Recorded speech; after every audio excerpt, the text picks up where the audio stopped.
Alright, it's the HAWK. Is it me, or does there seem to be a lot of wrestling contracts coming up and free agents floating about? You know, it's actually really interesting to me to see where all these guys go. Let's speculate. All this talk of CM Punk has got me thinking about other guys and potential moves. Who could AEW benefit from, and who would improve WWE?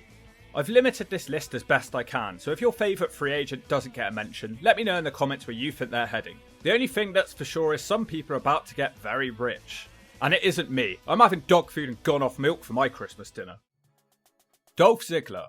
Dolph is 43 years old and is currently a free agent since getting released by the WWE in September. I can't believe that Dolph is that old. That makes me feel old. Ziggler had pretty much done it all in the WWE. I think people probably expected his career to go a little bit further. That's not to say that he's had a bad career, but they were looking at him like the next HBK at one point. He had looks and he was a bumping machine. Look, I'll keep this one short because everybody knows where he's going, and that's AEW. Jacob Fatu. Fatu is the only entrant on this list that probably won't be going anywhere, but he could and should. Fatu has the most potential within the Anoa'i family. 31-year-old Fatu has been dominating in MLW for years. He has the looks, character and wrestling ability to be on a far bigger stage right now, but unfortunately for him, he made the bad decision of signing an MLW contract until 2025. Maybe if he can somehow get out of that or have someone buy him out of his contract, he can be freed. Maybe he doesn't want to be freed. But based on his constant media comments about wishing he'd been a part of the Bloodline storyline, I find that one hard to believe. Fatu has made a lot of bad decisions in his life. He served time in jail, which has often been cited as the reason WWE won't touch him, but they should. He should really be in the spot that Solo Sikoa is in. There is potential attitude problems here though, that's the downside. But I'm going to be a bit controversial here. I don't want him to go to the WWE. I think it'd be much cooler to have him in AEW. He could be the black sheep of the Anoa'i family. Being away from them would help build more intrigue in his character. He could be a main eventer for AEW straight away. Just bring him in and have him wreck everybody. Either way, the stories write themselves, and right now he's wasting the prime of his career. Camille. 31-year-old Camille has spent the majority of her career making her name for herself in Billy Corgan's NWA. Really, she's the only star they've been able to create under Corgan's tenure. For a very long time, she was just this attractive, silent bodyguard of Nick Aldis. Turns out that may have been for the best, as her promo skills might be her only weak spot. She comes across a bit like somebody's mum. But the thing is, you always smell like Dookie, so if you're gonna be a locker room leader, at least start by washing your clothes. You know what I'm saying? Despite that, I rate her highly. She has been rejected by the WWE twice, but at the time she hardly knew how to wrestle. Camille is a bodybuilder who stands at 5'10" and is a really intimidating presence. Her in-ring work has come a long way and she's outgrown the NWA. This one-time NWA Women's Champion was recently ranked at number 9 on the PWI Women's 250. She becomes a free agent this month. Honestly, I don't think this is up for debate. She's going to the WWE. Her former mentor and ally Nick Aldis is in the WWE and he'll put in a good word for her. EC3. Yeah, I know what you're all going to say, and I will agree, EC3 is pretty irrelevant nowadays. I personally still think there is some value in there. EC3 is now 40 years old and he should be in the prime of his career, but instead he's slumming it down in the NWA. Things seem to be looking up for EC3 in the NWA with the company building around him as their heavyweight champion. They were about to sign a major TV deal and they did have a chance. NWA is faced with budget cuts. You have to wonder if they can actually afford EC3 going forward and if he would even want to stay with this promotion. He has tried his best to stay relevant with appearances on Kurt Angle's show and popping up on lots of other podcasts. He just seems to rub everybody the wrong way, despite not actually really doing anything wrong. I can't see AEW or WWE actually wanting him. His best bet is to go back to TNA and relive the good old times. I like EC3. Go home to TNA even. Lance Anoa'i. Lance is another member of the Anoa'i family. Who would have guessed it? Lance is the 31-year-old son of head shrinker Samu. He's been down in MLW on and off since 2018 plus Japan. He's had numerous WWE tryouts and some televised matches. They definitely know who he is. I believe his biggest problem is that he doesn't look intimidating. He has a face like an overgrown baby and he's sort of skinny fat.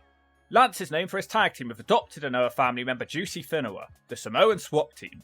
He's a pretty good wrestler overall and would make a solid addition in the tag ranks somewhere. Only the WWE would make sense as that story is ready made. I just can't see him working in AEW as he isn't someone who could represent the whole family on a bigger stage.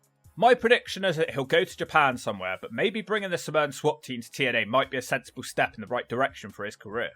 Andrade. Andrade's an interesting one because I'm really struggling to see where he goes next. The 34-year-old Mexican star burst onto the scene in the WWE and was pretty impressive in NXT and he even won the US title on the main roster. But a switch to AEW hasn't helped his career and his star faded as he was involved in bad storylines and rarely had a pay-per-view match. Reports suggest he wants to go back to Mexico, which is only a move he should make if he isn't motivated by money. He is married to Charlotte Flair though, so I'm sure a WWE return could be possible for him. I'm just not sure what sort of deal he'll get, because he hasn't exactly done a Cody Rhodes and gone to the other company and improved. He's regressed. A motivated Andrade would certainly be a good signing, but there is much better to be found on this list. Mike Bailey. Speedball Mike Bailey is the only TNA wrestler to make this list. Bailey's contract is up sometime in 2024.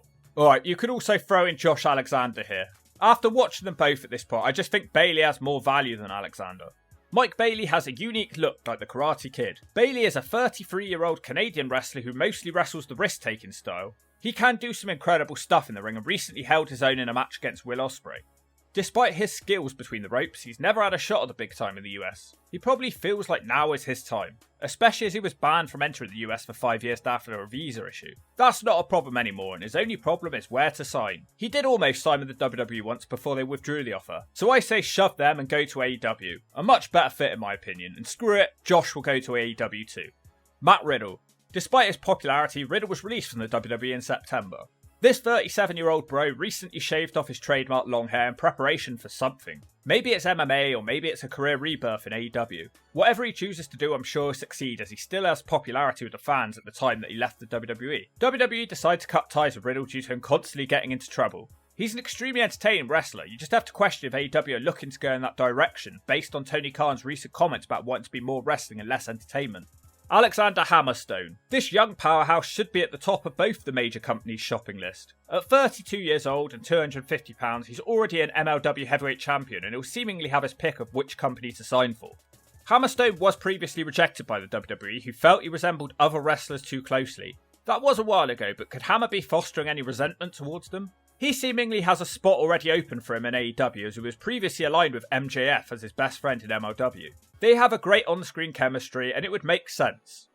On the flip side, he may want to reconsider based on AEW's track record with other powerhouse wrestlers. WWE would likely send Hammer to the NXT, where I'm sure he would stand out. I'm just not sure if he's found enough of a niche to make a huge wave in the WWE. Definitely one for the future though. Hammerstone recently requested his release from MLW, and an agreement has been made with MLW. Owner Court Bauer says that Hammerstone will see out the rest of 2023 in MLW. Then the bidding battle can commence. Okada.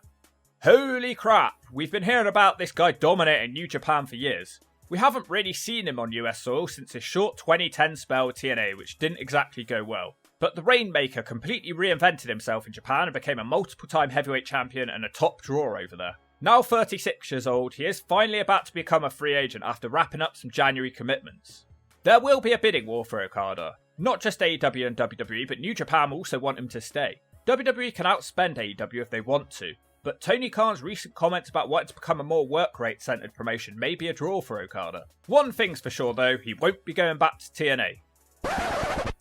Okay, he obviously isn't the sort of man to harbour resentment. He will be going back for a one-off appearance to TNA. It's about time that US audiences get to see what all the hype is about. It's put up or shut up time. Is he as good as people who follow New Japan say? Let's find out. MJF. MJF is the biggest name on this list, and his contract situation will garner the most attention. Rightfully so. MJF isn't a free agent right at this moment, and he's currently the AEW heavyweight champion, but his contract is up in the new year and he's got a big decision to make. And wow, MJF is only 27. This guy's already a star at such a young age. His contract situation is heavily debated, other wrestlers keep throwing fuel on the fire. Cody Rhodes, one of those wrestlers, would love to see MJF jump companies. Losing MJF would be the biggest blow possible to AEW. He is their franchise player. He is what AJ Styles was to TNA. And I don't care what anyone says, this guy is legitimately a star. The only issue I see with him in WWE is that MJF is quite small. He's been roiding it heavily lately, but that won't hide his height. And he isn't a high flyer either. His mic skills will probably cover that flaw, but it could be a bit of a stumbling block. Inevitably, he will end up in WWE at some point, but maybe that point doesn't need to be right away. Why not sign a one-year extension with a fat bonus and stay with AEW? He's only 27 and he's not even in his prime yet. What harm could that do? The only thing that is sure about this situation is that Tony Khan cannot let MJF leave this company. That would be serious stuff after all he's invested in MJF. This is most certainly going to be the biggest bidding war of 2024. Something a bit different today then from the Hawk, but let me know other wrestlers that you think should get a move. I didn't talk about Shelton Benjamin. Where might he go? What about Deonna Purrazzo or QT Marshall? Or maybe everyone will just become kings of the indies like Matt Cardona. Anyway, I'm the Hawk and you've been listening to me talk.